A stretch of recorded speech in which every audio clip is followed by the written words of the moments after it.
All right, guys, welcome back to the series. This is video 2 of our 10 video series. And video 2 is research and how feasible is it to get into the space that you're looking to get into, and can you buy or create the private labeled product that you're looking to do.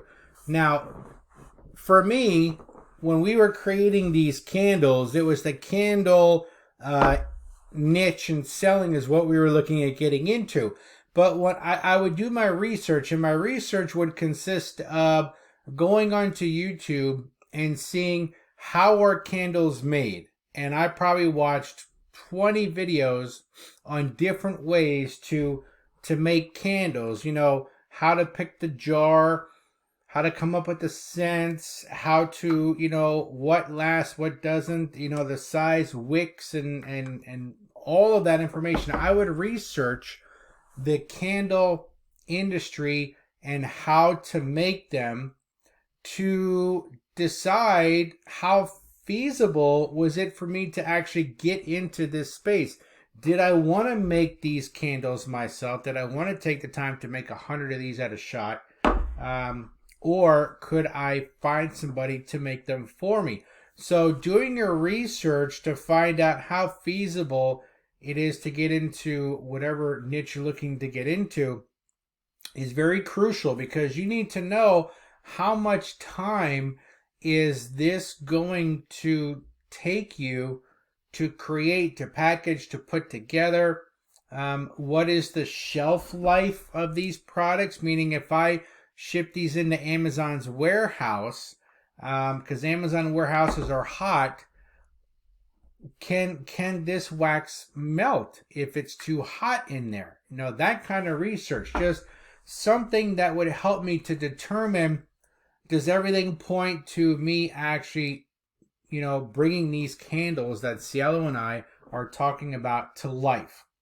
Okay, now I did a lot of that, and I looked at this and I thought, you know what?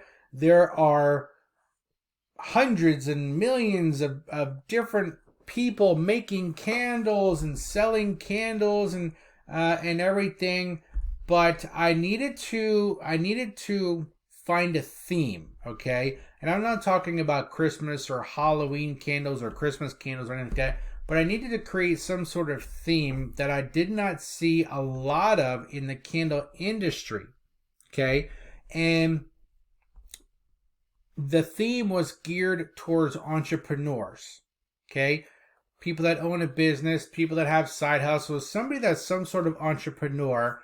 I wanted to create something. So when I created, I've got 3 scents here, and I'm going to show you these. These are the 3 scents. And my niche is the entrepreneur. I call these candles the Entrepreneur Collection, okay? I advertise it as that. It's on the website as that. And if you look closely, it says the Entrepreneur Collection. And each one has a little saying that actually goes with entrepreneurship. This one, it's called Fear of Failure, and a little description of what that is. This one is called Success, and a little description of what that is. And this one is called Hustle, right there. So I narrowed down the niche, okay? Because when I started Googling entrepreneur and candle, or candle and entrepreneur, the only thing that was popping up on YouTube were candle makers that were entrepreneurs.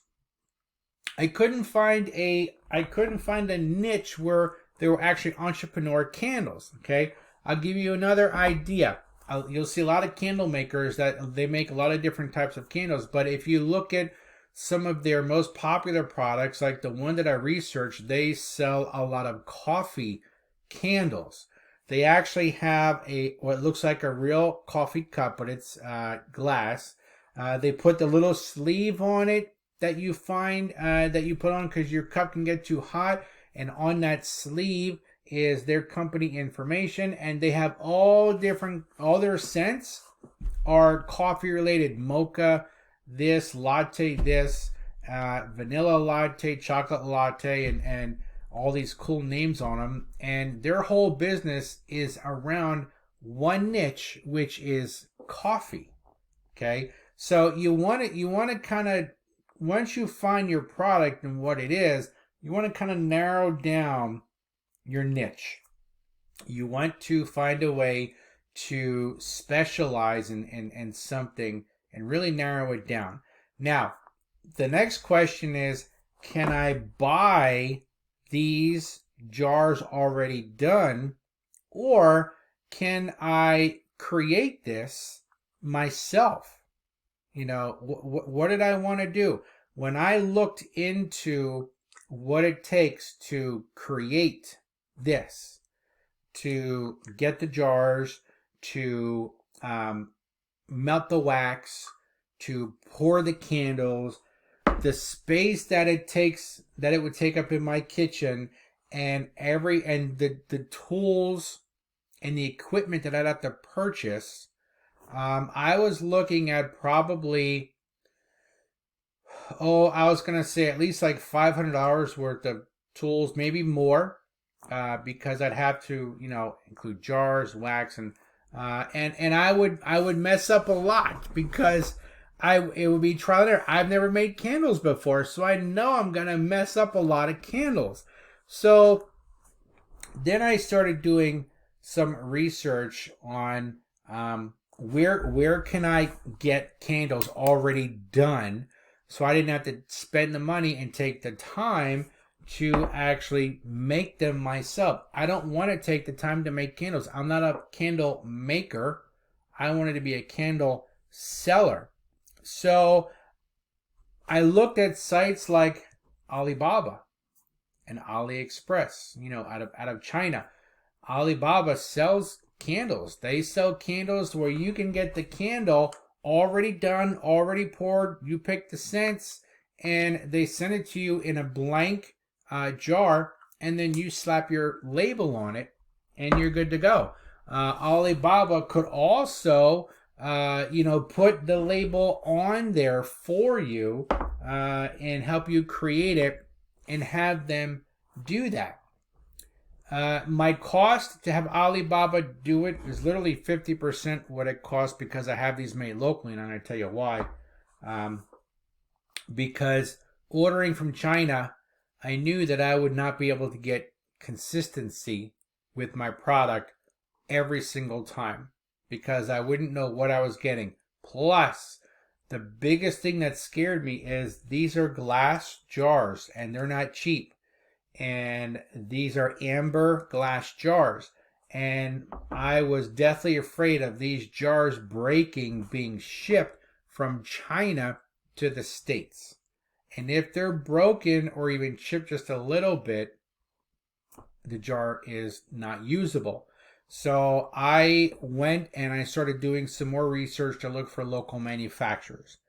And because I knew that I could find and get more consistency. So that is it for this video. On video number 3, we're going to be actually going over finding these local manufacturers, if there's any of them near you, and getting pricing from them. So how I found my local manufacturer, actually there's 3 of them, how I found them, how I got pricing, and how I went about talking to them on the phone and placing orders. This is what I was doing. So we're going to go over that on the next video, video number 3. So I will see you over there.